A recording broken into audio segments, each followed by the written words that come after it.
안녕하세요. 고등물리화학 가이드 강의 4-1입니다. 오늘부터는 이제 원자와 분자에 관한 본격적인 이야기를 시작해 보려고 하는데요. 그중 우리가 가장 간단한 원자로 알고 있는 수소 원자에 관한 이야기를 먼저 시작해 보려고 합니다. 원자라고 하면 어떤 구조로 되어 있다고 우리가 생각을 하나요? 먼저 중심에 원자 핵이 존재를 하고 주위에 전자들이 존재를 한다고 우리가 생각을 합니다. 그래서 여기서 이 전자들은 마이너스 2라고 하는 전하를 가지고 있고 원자 핵은 플러스 ZE라고 하는 전하량을 가지고 있습니다. 이때 이 Z는 원자 번호에 해당을 하죠. 자, 이 상황에서 이들이 주고받는 힘은 무엇일까요? 전자도 전하를 띠고 있고 원자 핵도 전하를 띠고 있으니 전하-전하 상호작용, 즉 쿨롱 힘이 작용하게 됩니다. 이 쿨롱 힘의 경우에는 우리가 고전역학으로부터 정확한 포텐셜 에너지 형태를 알고 있습니다. 이렇게 쓸 수가 있고요. 이때 Q1과 Q2는 두 개의 전하, 그리고 R은 두 전하 사이의 거리가 되겠습니다. 그래서 예를 들어 우리가 원자 핵과 전자 하나의 상호작용을 생각한다 라고 하면 4파이 입실론 제로분의 1 곱하기 ZE 곱하기 마이너스 2 나누기 R 이렇게 계산을 할 수 있습니다. 그런데 일반적인 원자를 생각을 해보면요. 이렇게 힘을 주고받는 존재가 두 개만 존재하는 것이 아니라 3개, 4개, 5개가 존재할 수 있습니다. 전자가 몇 개 있느냐에 따라서 그 존재들이 다양하게 늘어날 수 있는 거죠. 그래서 상호작용이 이렇게 전자끼리도 상호작용을 할 수 있고 핵과 전자 사이에도 상호작용을 할 수 있어서 굉장히 많은 수의 상호작용이 도입됩니다. 그런데 고전역학에 따르면 다체 문제라는 표현이 있습니다. 다체 문제는 뭐냐? 3개 이상의 입자가 서로 힘을 주고받는 상호작용을 하는 상황이라면 우리가 수학적으로 완벽하게 해를 구하는 것이 불가능해집니다. 이거는 이제 방정식의 특징에서 나타나는 건데요. 구체적인 이야기는 하진 않겠습니다만 이 다체 문제라는 것은 일찍이 태양계 같이 여러 개의 천체들이 있는 경우에 그 사이의 상호작용을 계산하려고 해도 맞부닥칠 수밖에 없는 그런 문제였습니다. 그러니까 태양이 존재하고 예를 들어 수성, 금성, 지구, 화성, 목성, 토성 이런 애들이 존재를 하죠. 그들이 한꺼번에 궤도를 이루어가지고 움직이고 있을 때 얘들이 서로 주고받는 상호작용을 전부 다 고려를 하는 것이 불가능하다는 것이죠. 수학적으로 불가능합니다. 그래서 여러 가지 근사 방법을 사용을 해서 이런 문제들을 풀게 되는데요. 지금 우리가 살펴본 원자 역시 마찬가지입니다. 우리가 포텐셜 에너지 형태를 정확히 알고 있다 하더라도 이 경우에도 3개 이상의 입자, 즉 원자 핵, 전자, 그리고 또 다른 전자 이런 애들이 포함이 되어 있기 때문에 다체 문제로 우리가 생각을 할 수가 있고요. 다체 문제라는 것은 고전역학을 사용을 해서도 심지어 이 원자의 정확한 해를 구하는 것은 불가능하다는 이야기가 됩니다. 그런데 원자 중에서 유일하게 이 다체 문제가 아닌 그런 원자가 있습니다. 뭐죠? 바로 수소 원자입니다. 수소 원자는 중심에 원자 핵이 양성자 하나로 구성이 되어 있죠. 그리고 주위에 전자 하나가 있는 그런 구조입니다. 따라서 이 두 개의 입자만 존재를 하고요. 두 개의 입자가 있는 경우는 우리가 수학적으로 완벽하게 풀 수가 있기 때문에 이 시스템을 가지고 우리가 고전역학적으로 완벽한 해를 구할 수가 있고요. 그렇게 우리가 공부를 했던 얘가 바로 보어 원자 모형이 되겠죠. 자, 그런데 이 수소 원자 모형은 사실 수소 닮은 원자라고 하는 시스템으로 우리가 좀 더 확장을 해 생각할 수도 있습니다. 예를 들어 똑같게 원자 핵과 전자가 하나씩만 있으면 되기 때문에 헬륨 플러스라든지 리튬 2 플러스라든지 베릴륨 3 플러스 같은 이런 이온들을 생각을 해보면 이들은 중심에 원자 핵이 존재를 하고 그리고 전자가 하나 존재하는 그런 시스템임을 알 수 있습니다. 다만 이때 이제 핵의 전하량은 우리가 더 이상 그냥 플러스 2가 아니고 ZE라고 써줘야겠죠. 원자 번호가 이 단위 전하량에 곱해진 형태로 우리가 생각을 해주어야 합니다. 그래서 우리가 이 수소 닮은 원자를 생각을 한번 해보면요.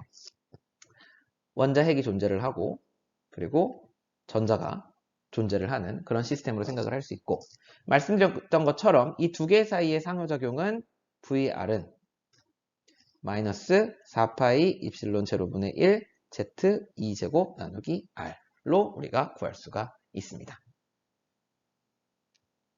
그리고 이 시스템을 우리가 지금은 두 개의 입자로 생각을 하죠. 그래서 얘가 예를 들면 질량이 라지 m이고 얘가 예를 들어 질량이 스몰 m이다 라고 할 때 우리가 요거를 하나의 고정되어 있는 점에 대해서 혹은 원자 핵을 우리가 고정을 시켜버리고 그 다음에 그 주위를 전자가 돌아다니는 형태로 우리가 바꿀 수가 있습니다. 자, 요 앞에 그림과의 차이는 뭐냐면 요 앞에 그림에서는 원자 핵도 전자도 둘 다 돌아다닐 수 있는 시스템입니다. 그런데 우리가 이 원자 핵을 말하자면 고정을 해놓고 전자가 그 주위에 돌아다닌다 라고 하게 되면 이제 질량을 말하자면 원자 핵은 무한대의 질량을 가지고 있는 거라고 생각을 할 수가 있고요. 전자는 새로운 질량, 뮤, 앞에서도 나왔었죠. 환산 질량을 갖는 거라고 우리가 생각을 할 수가 있습니다. 그래서 환산 질량은 역시 마찬가지로 m 나누기 m 플러스 m으로 그러니까 원자 핵과 전자의 질량을 가지고서 우리가 계산을 할 수가 있습니다.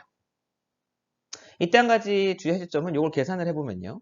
요 큰 m이 작은 m보다 훨씬 크죠. 그래서 이 분모를 보시면 큰 m이 작은 m보다 훨씬 크기 때문에 m 플러스 m을 거의 큰 m으로 우리가 근사를 할 수 있습니다. 그렇다는 얘기는 여기 지금 주어진 식이 큰 m, 작은 m 나누기 큰 m이 된다는 거고 이것은 곧 전자의 질량과 같아지게 되는 거죠. 즉 무슨 얘기냐? 원자 핵이 워낙 무겁기 때문에 양성자가 전자 질량의 한 2000배 되는 질량을 가지고 있죠. 그러니까 워낙 무겁기 때문에 걔가 거의 움직이지 않습니다. 실제로. 그러니까 걔를 그냥 고정돼 있다라고 보고 이 시스템을 약간 거기에 대응해서 수정을 해보면 그냥 전자가 주위를 돌아다닌다고 보는 것과 별반 다르지 않다는 그런 이야기가 됩니다. 그래서 다시 한번 우리가 지금 문제를 풀 때 원자 핵은 고정이 되어 있고 전자가 혼자 돌아다니는 걸로 볼 것이고 그때 우리가 환산 질량이라는 걸 쓸 건데 이 환산 질량은 거의 전자의 질량과 같다라고 기억해 두시면 되겠습니다. 자, 그렇다면 이제 우리가 뭘 하면 될까요? 고전역학의 세계에서 모든 것을 얻었습니다. 이제 양자역학으로 돌아와 보죠. 양자역학에 따르면 우리가 처음으로 시작해야 되는 것은 항상 슈레딩거 방정식이죠. x, y, g는 에너지 사이 x, y, g 이렇게 쓸 수가 있죠. 왜냐하면 수소원자는 3차원상에 사니까.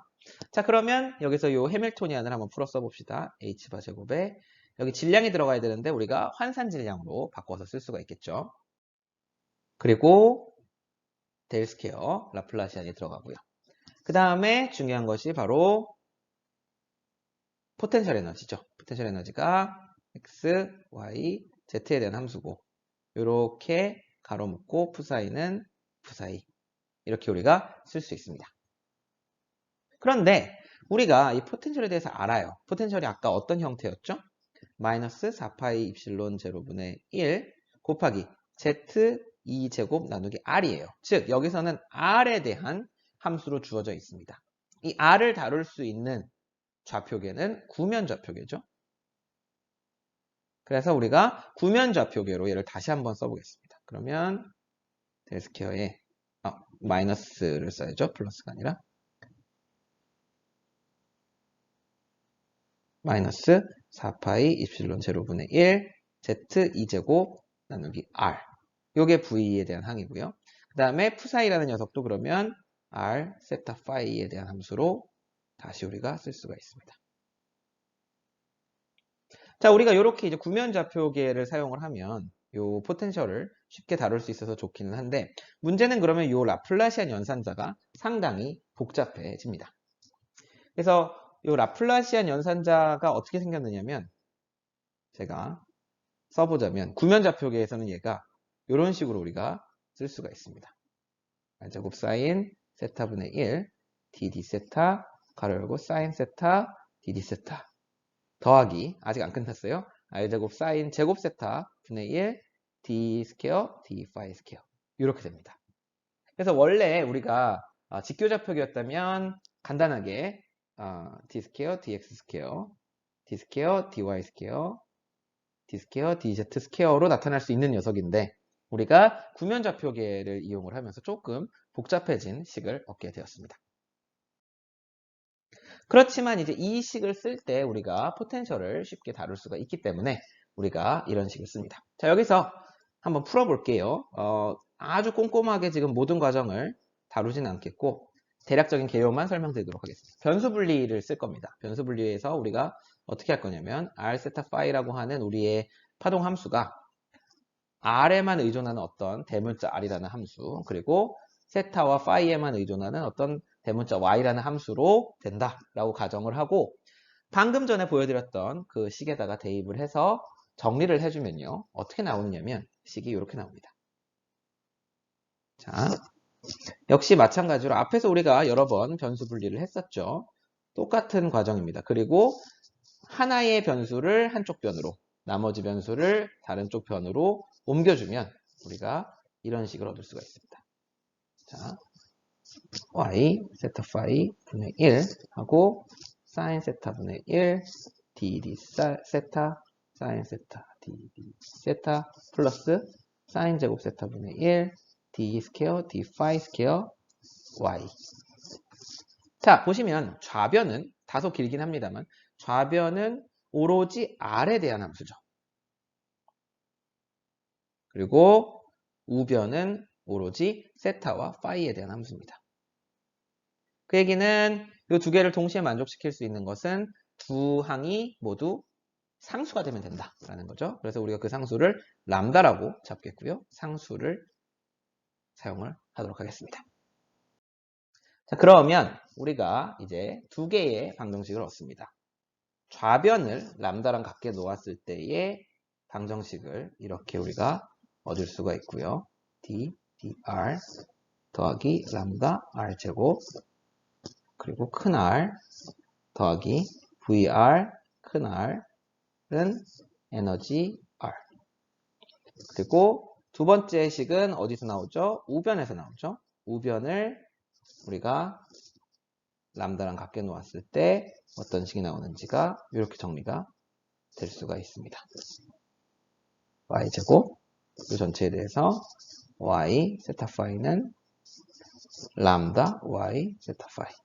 자, 이렇게 되는데 사실 놀랍게도 우리가 두 번째의 해는 이미 알고 있습니다. 어디서 우리가 이거를 공부를 했었냐? 강체 회전자를 한번 생각을 해보시죠. 강체 회전자의 식을 슈레딩거 방정식을 우리가 생각을 해보면 걔는 이렇게 생겨졌습니다. 과거에 자료가 있으시면 한번 체크를 해보시죠. 사인 제곱 세타분의 d제곱 d 파이 제곱 이고 푸사이가 2 푸사이다 라고 되어 있었고 우리가 그때 2가 뭐라는 걸 알고 있어요. 얘가 h바 제곱 나누기 2i의 j 플러스 1이라고 되고 그 다음에 푸사이는 이때 우리가 yjm이라고 부르는 구면 조화 함수로 우리가 쓸 수 있다고 했었습니다. 요걸 한번 여기다 대입을 해보죠. 대입을 하고 좌우변에서 마이너스 h바 제곱 나누기 2i를 나눠주겠습니다. 그러면 좌변은 어떻게 돼요? 이렇게 되고 사인 제곱 d 파이 제곱 푸사이가 마이너스 j 플러스 1 푸사이가 됩니다. 자, 이제 보이시나요? 요게 지금 고역값 방정식을 푼 거예요. 그래서 위에 지금 비교해 보시면 동일한 형태임을 볼 수가 있습니다. 이때 푸사이가 구면 조함수니까 우리가 지금 구하고 싶은 고유 함수도 역시 구면 조화 함수가 될 거고요. 그 다음에 이 람다 자리에 마이너스 j 플러스 1이 들어가면 됩니다.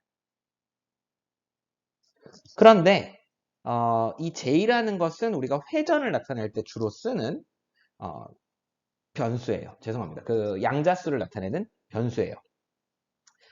기호를 똑같은 걸 쓰면 혼동이 될 수가 있기 때문에 우리가 새로운 기호를 j 대신에 사용을 하겠습니다. 그러니까 식은 똑같은데 변수 이름만 바꿔서 우리가 적용을 하도록 하겠습니다. 그래서 j 대신에 뭘 쓸 거냐면 l이라고 하는 소문자 l을 대신 사용을 할게요. 그러면 어떻게 되겠어요? 람다는 마이너스 l 곱하기 l 플러스 1이 될 거고요. 그 다음에 y는 구면 조함수인 y랑 똑같은 놈이 되는데 이때 y에 쓰는 변수도 요 양자수도 j랑 m을 쓰지 않고 l이랑 m 대신에 ml이라는 애를 쓰겠습니다. 그러면 해를 정리해보면 이렇게 나오는 거죠. 람다는 마이너스 l 플러스 1이 되고요. 그 다음에 y라고 하는 함수는 뭔가 했더니 별게 아니고 구면 조함수를 우리가 재활용을 하면 되더라 라는 이야기가 되겠습니다. 자, 그러면 이제 우리가 첫 번째 식으로 돌아가 보도록 하겠습니다.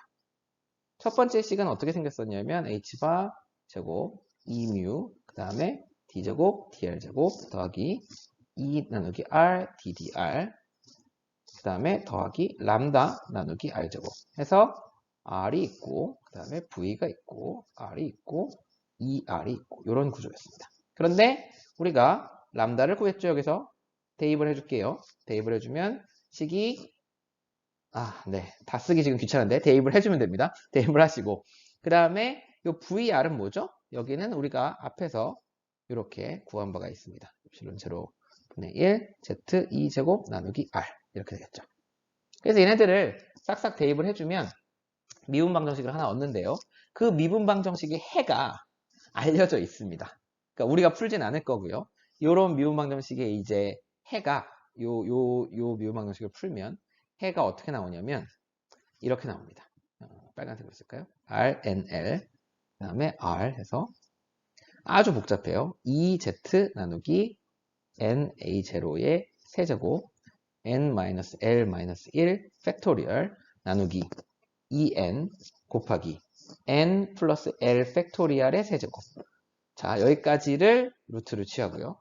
그 다음에 2ZR 나누기 NA0의 L제곱이 들어가고 그 다음에 익스포넨셜 마이너스 ZR 나누기 NA0가 들어가고요.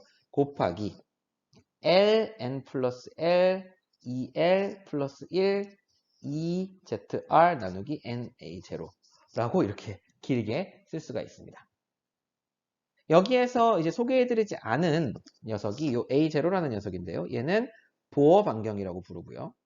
보어 반지름이라고 부르고 얘는 어떻게 계산할 수 있냐면 4파이 입실론 제로에 h바 제곱 나누기 뮤 2제곱 이렇게 구할 수가 있습니다. 이게 하도 반복해서 나오니까 아예 이렇게 상수로 이름을 붙여가지고 우리가 사용을 하는 거고요. 또 하나 여러분들이 이제 잘 모르시는 만한 게 이 L이라고 하는 녀석입니다. 얘는 뭐라고 부르냐면 라게어 폴리노미얼이라고 부르는데요. 우리 맞는 표기법으로는 라게르라고 부르는 사람 이름을 쓰고 라게르 연관 다항식이라고 부르는 녀석입니다.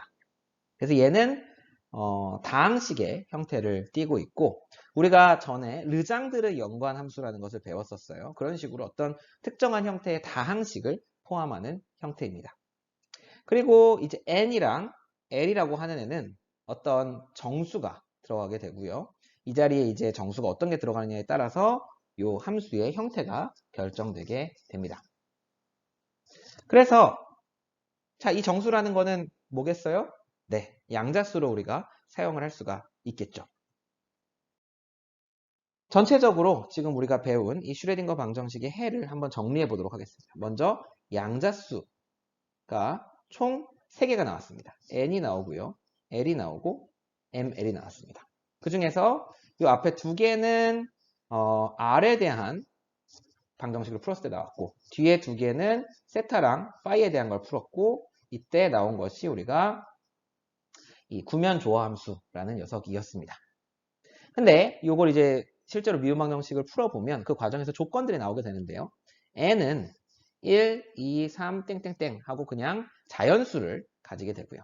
l은요. 0부터 시작은 하는데 보면은 n-1까지의 값밖에 못 갖습니다. n 이상의 값을 가지면 파동함수가 0이 되어버립니다.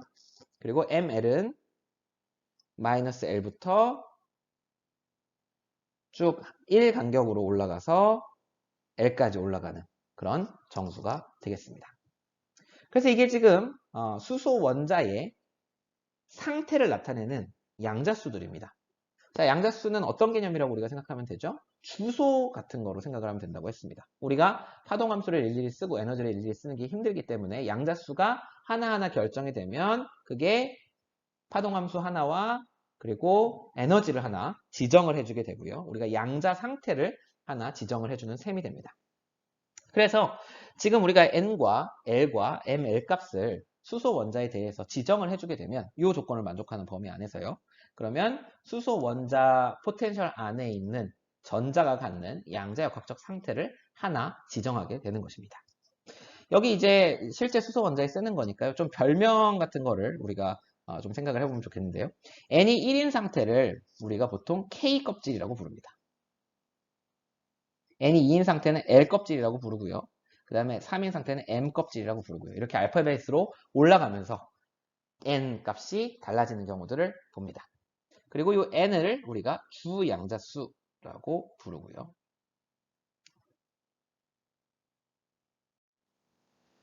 다음으로 이 L은 부양자수라고 부르고요. 얘는 L이 0인 상태를 우리가 소문자 S로 쓰고요. 1인 상태를 P, 2인 상태를 D, 3인 상태를 F, 4인 상태를 G. 그 다음에 3, 4 이후에는 FG, H 이런 식으로 그냥 알파벳 순서로 증가하게 됩니다. 이 이름은 약간 이제 불규칙적인데요. 이거는 이제 처음에 분광학적인 연구를 하시던 분들이 이 부양자수에 따른 어떤 스펙트럼을 찾은 다음에 이름을 자기들 마음대로 붙여놨기 때문에 이런 이제 다소 불규칙적인 이름이 붙었습니다. 그리고 마지막 ML이라는 애는 자기 양자수라는 이름을 가지고 있고요. 얘에 따라서는 뭐 그렇게 크게 기호를 써서 표현하지는 않습니다. 다음으로 저렇게 양자수가 하나 지정이 되면 우리가 뭘 할 수 있다고요? 파동함수를 생각을 할 수가 있죠. 자, 푸사이, N, L, ML 이 세트에 대해서 우리가 R, 세타 파이에 대한 함수를 생각을 할 수 있는데 얘는 어떻게 구한다고요? 앞에서 우리가 구했던 큰 R 의 형태를 여러분들께 보여드렸고 그 다음에 Y 이 Y는 구면 조화함수라고 했습니다. 그래서 이 두 개를 곱해가지고 우리가 파동함수를 구할 수가 있습니다. 그리고 우리가 실제로 풀진 않았지만 에너지도 역시 구할 수가 있는데요. 에너지 NLML에 대해서 우리가 어떤 식을 얻을 수 있냐면 Z2제곱 나누기 8파이 입실론 0 A0 곱하기 N제곱분의 1입니다.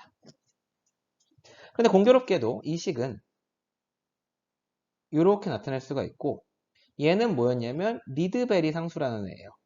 우리가 보어 원자 모형 다룰 때 등장한 적이 있었습니다. 즉 에너지의 형태는 사실 보어 원자 모형이 예측하는 형태와 정확히 일치합니다. 그리고 오로지 주양자수에만 의존하는 에너지를 갖는 것을 볼 수가 있습니다. 오늘 이 시간에는 지금 이렇게 수소 원자에 대해서 슈레딩거 방정식을 직접 우리가 다 풀어보진 않았지만 슈레딩거 방정식을 푸는 과정을 개략적으로 여러분들께 설명을 해드렸고 그 결과로 우리가 NL, ML이라고 하는 세 개의 양자수를 얻게 되고 그 양자수를 지정을 해주면 우리가 파동함수와 에너지도 얻을 수 있다라는 이야기를 했습니다. 다음 시간에는 조금 더 구체적으로 이 파동함수와 에너지를 살펴보도록 하겠습니다. 감사합니다.